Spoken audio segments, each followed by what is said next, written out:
Bugün Aşbanın yaz sesiyası öz işinə başlayır.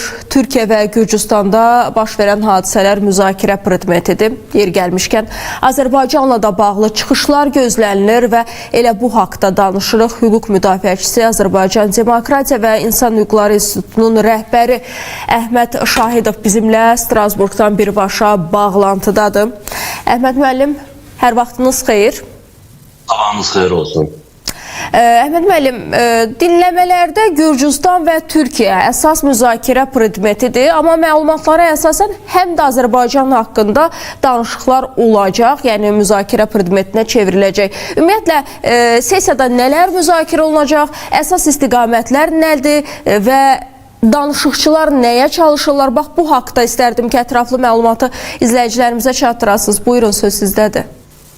Mən də Real TV izləyicilərini Fransanın Strasburq şəhərindən salamlayıram. Bir neçə saatdan sonra Avropa Şurası Parlament Asambleyasının yaz sesiyası öz işinə başlayacaq və aprel ayının 11-nə qədər davam edəcək.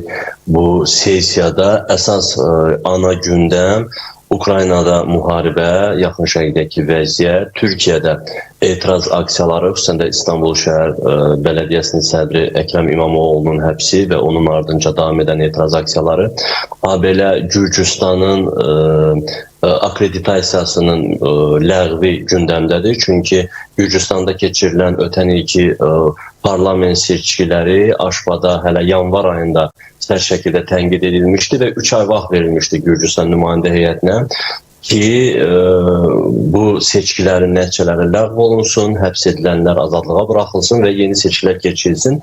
Elə buna yanvar ayında qış sesiyası zamanı Gürcüstan nümayəndə heyəti sərt bir şəkildə etiraz eləmişdi, bildirmişdi ki, Gürcüstanda yeni seçkilər keçirilə bilməz və bu Gürcü xalqı öz iradəsini ifadə edib və Gürcüstan nümayəndə heyətinə 3 aylıq vaxt verilmişdi. Aprel ayında bugün həmin vaxt bitir və çox güman ki, gözlənilir ki, Gürcüstan nümayəndə heyəti, yəni Gürcüstan tərəfi həmin şərtləri yerinə yetirməyib və Gürcüstan nümayəndə heyətinin akreditasiyası ləğv ediləcək.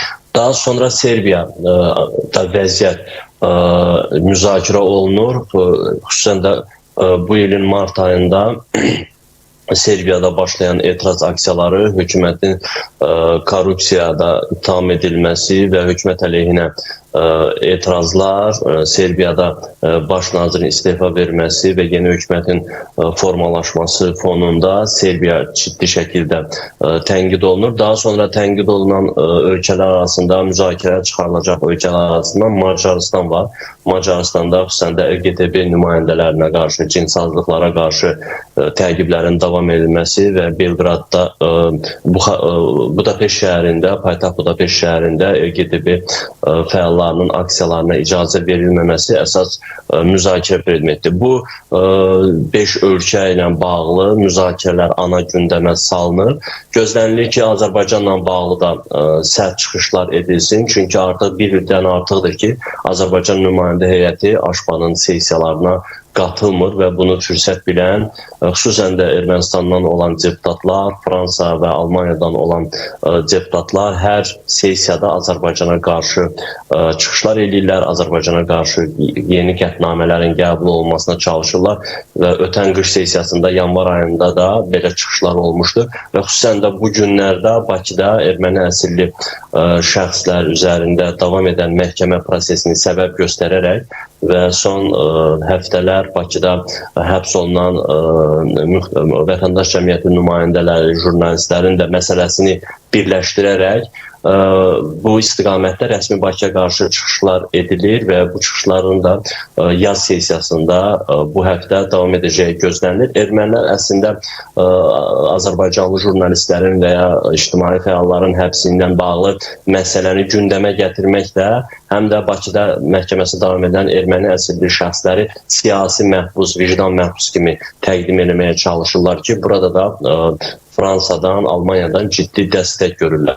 Və xüsusən də Türkiyədə bugün baş verən proseslər Türkiyənin də yenidən gündəmə çıxarıb, Türkiyə tənqid olunacaqsa, Azərbaycan da paralel olaraq tənqid olunur və bir fürsət də odur ki, Azərbaycanlı nümayəndə heyəti burada iştirak etmədiyindən, Azərbaycan cavab haqqını istifadə etmədiyindən ermənilər rahat şəkildə anti-Azərbaycan təbliğatını həyata keçirirlər və onu da qeyd edim ki, Aşbadakı Ermənistan nümayəndə heyəti heç də iki ölkə arasında sülh gündəliyinə xidmət edəcək çıxışlar etməyib, tam əksinə Aşba platformasının qatı şəkildə Azərbaycan əleyhinə bir tribuna olaraq görürlər və Azərbaycana təzyiqlər, Azərbaycana qarşı, rəsmi Bakıya qarşı sanksiyalar həyata keçirilməsi ilə bağlı çağırışlar edirlər ki, burada da əsas rupor Fransadır.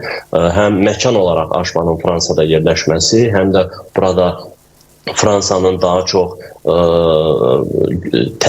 təsir imkanlarına sahib olması Fransanın, Almanyanın bu cür platformalarda Azərbaycana qarşı geniş təbliğat aparmasına gətirib çıxarır və bir neçə gün bundan öncə Almanyanın dövlət kanalı olan Deutsche Welle kanalında Azərbaycan əleyhinə Qarabağla bağlı bir tərəfli təxribat yönümlü sənədli filmin hazırlanması heç də təsadüf deyildi. Məhz Aşbanın yaz sessiyasına zəmin hazırlamaq üçün belə bir sənədli filmin göstərilməsi və bunun ardınca da Avropada, xüsusən də Aşba platformasında yaz sessiyasında Azərbaycan əleyhinə geniş təbliğat aparılması gözlənilir.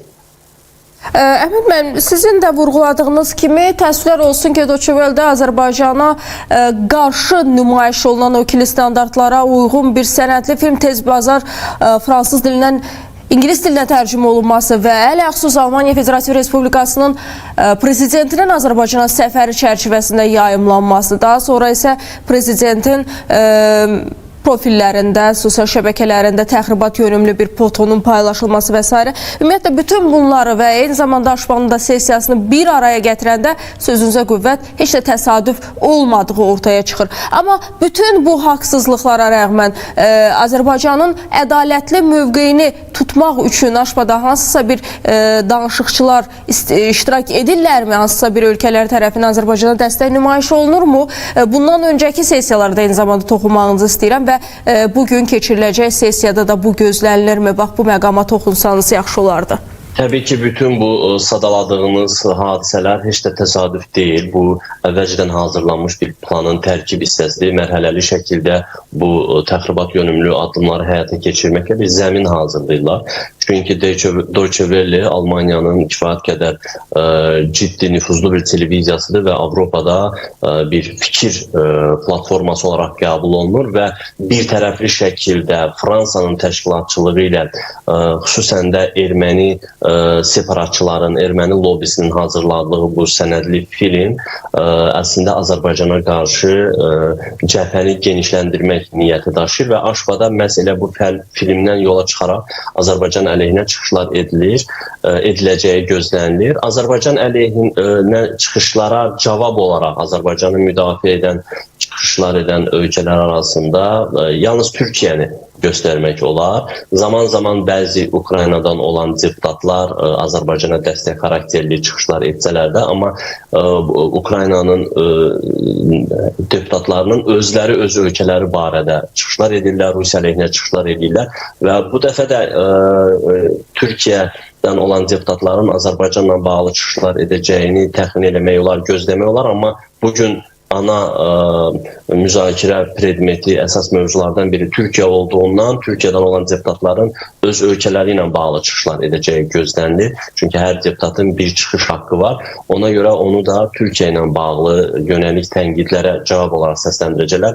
Demək olar ki, bu sessiyada Azərbaycana qarşı Fransanın, Almanyanın, Ermənistanın deputatlarının çıxışları bir tərəfli olaraq cavabsız qalacaq və digər tərəfdən təəssüflə qeyd etmək istəyirəm ki, bəzi müxalif fəallar da Aşbanın yaz sessiyasında bu həftə ərzində keçiriləcək müzakirələrdə fürsət bilərək Azərbaycan əleyhinə yan tədbirlərin keçirməsini planlaşdırırlar. Artıq indidən bəzi müxalif fəallar Aşpa binası qarşısında görünürlər. Onların Azərbaycan əleyhinə səslənən o fikirlərə dəstək verməsi çox təəssüflə qeyd edirəm ki, Ermənistandan olan, Fransadan olan deputatlarla əlbir olaraq Azərbaycan əleyhinə çıxışlara təşviq edirlər. Çünki Avropadan olan deputatların əksəriyyəti, böyük əksəriyyəti ümumiyyətlə Azərbaycanda nələrin baş verdiyini, kimin həbs olunduğunu, nə üçün həbs olunduğunu ümumiyyətlə bilmir. Onlar müzakirəyə bir neçə saat qalmış onlara verilən qısa tezis şəkilli vərəqdən oxuyaraq fikir bildirirlər. Çünki onlar da nəsə çıxış eləməlidirlər. Hansısa ölkəni tənqid edəndə daha populyar görünür Avropalı deputatlar. Hərçənd ki, bir çox Avropa ölkəsində və ya elə Amerika Birləşmiş Ştatlarında, Kaliforniya ştatında Trump əleyhinə etiraz aksiyaları keçirilir. Bugün Aşpadan olan, Avropadan olan heç bir deputat bu barədə danışmır, ümumiyyətlə səsini çıxarmır. Çünki onlara sərf eləmir və ya yaxın şərqdə baş verən proseslərlə bağlı beynəlxalq kriminal məhkəməsi İsrailin baş naziri Netanyahunun həbs edilməsi ilə bağlı qərar çıxarır. Bununla bağlı Aşpada heç kim fikir bildirmir. İsrailə qarşı hər hansı bir sanksiyanın həyata keçirilməsi ilə bağlı çağırışlar edilmir. Amma Azərbaycan kimi, Türkiyə kimi ölkələrə, xüsusən də Avropa ilə münasibətləri uzlaşmayan, Avropanın şərtlərini yerinə yetirməkdən boyun qaçıran ölkələr var ki, onlara qarşı tənqidlər səsləndirəndə Avropalı deputatlar özlərini daha müstəqil, daha demokrat, özlərini daha ifadə etmiş kimi göstərməyə çalışırlar. Ona görə də bu bir fürsətdir. Azərbaycan əleyhinə bu sessiyada da bir neçə çıxışların olacağı gözlənilir. Çox sağ olun, təşəkkür edirik suallarımızı cavablandırdığınız üçün. Çox sağ olun.